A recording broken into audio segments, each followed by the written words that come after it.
วัสดีครับพบกับพวกเราอีกครั้งนะครับช่อง Say I Do It Myself วันนี้พวกเราอยู่ที่ Dining Area ของพวกเรา แล้วก็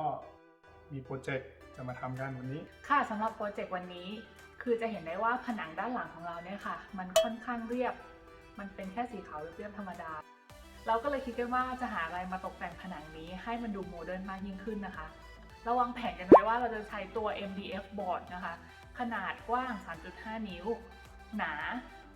ครึ่งนิ้วนะคะเอามาติดผนังนี้ค่ะให้เป็นลักษณะของตารางที่เป็นสี่เหลี่ยมจัตุรัสเท่ากัน เนื่องจากเรามีประสบการณ์จากโปรเจกต์ที่แล้วนะคะจากที่ออฟฟิศที่เราทำเป็น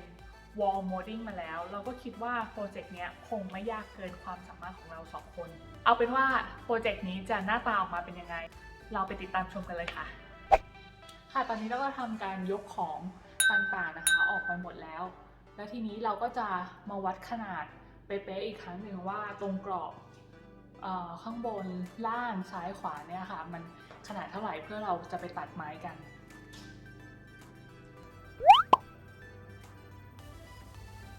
สำหรับการตัดวันนี้นะคะก็จะตัดง่ายๆเลยค่ะตัดเป็นแบบ cross cut ตัดลงไปตรงๆเลยนะคะจะเห็นได้ว่าตรงใบมีดเราก็จะตั้งตรง90องศา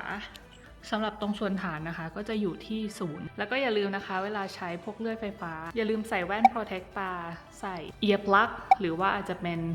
ตัว headphone นี้ก็ได้แล้วก็ใส่ mask ป้องกันพวก sawdust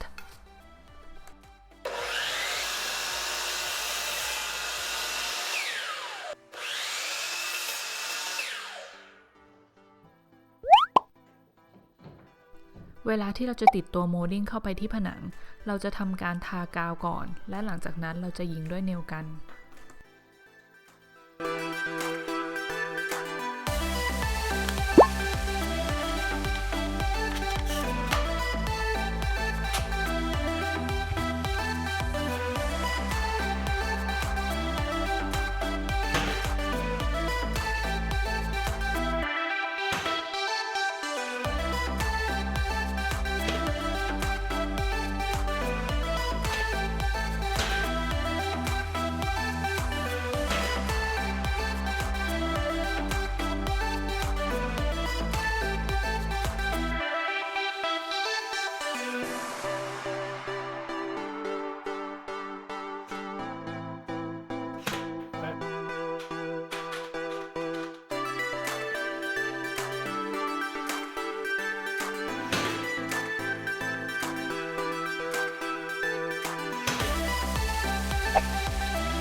หลังจากที่เราได้กรอบเสร็จเรียบร้อยแล้วเราก็จะติดไม้ตามแนวตั้งให้ครบทั้งหมดก่อนหลังจากนั้นเราค่อยติดแนวนอน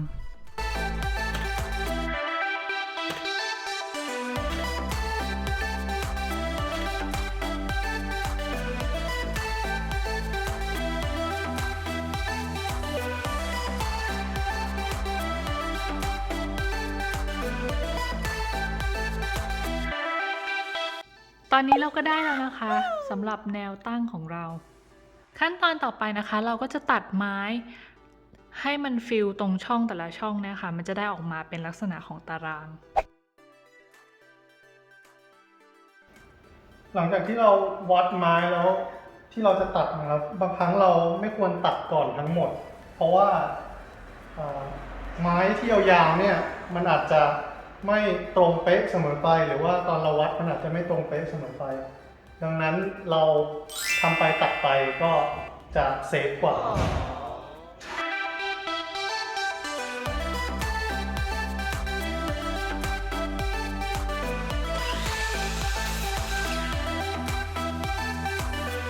นี่นะคะคือไม้ที่เราตัดได้มาก็จะมีไม้ตัวทางแนวตั้งเนี่ยค่ะเป็นไม้ที่เราจะใช้ในการแบ่งสเปซแต่ละช่อง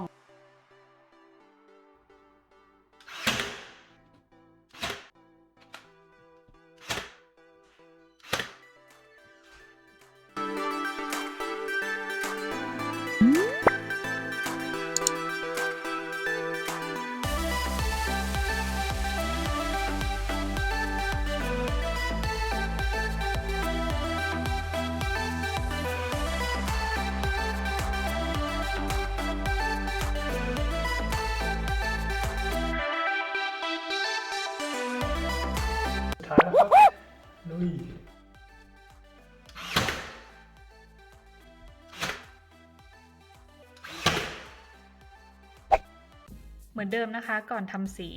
เราก็ต้องอุดพวกรูตะปูพวกนี้ก่อนด้วยวัสดุเดิมค่ะพลาสติกวูดฟิลเลอร์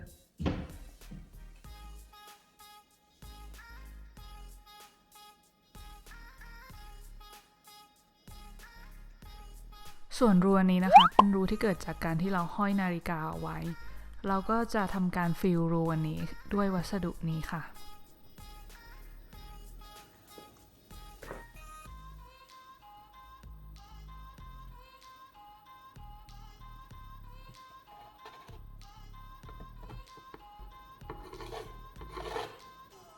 นอกเหนือจากที่เราจะฟิลรูของตะปูแล้วเราก็ต้องฟิลแกปตรงระหว่างไม้กับผนังด้วยนะคะแล้วก็ material ที่เราใช้ก็จะเป็นตัวนี้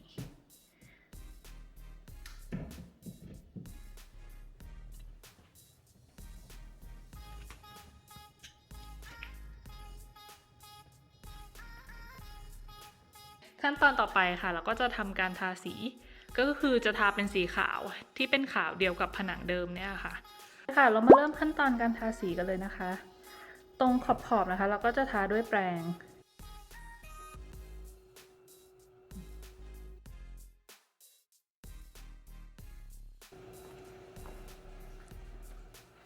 ส่วนตรงทริมนี้นะคะเราก็ใช้โรลเลอร์โรลเป็น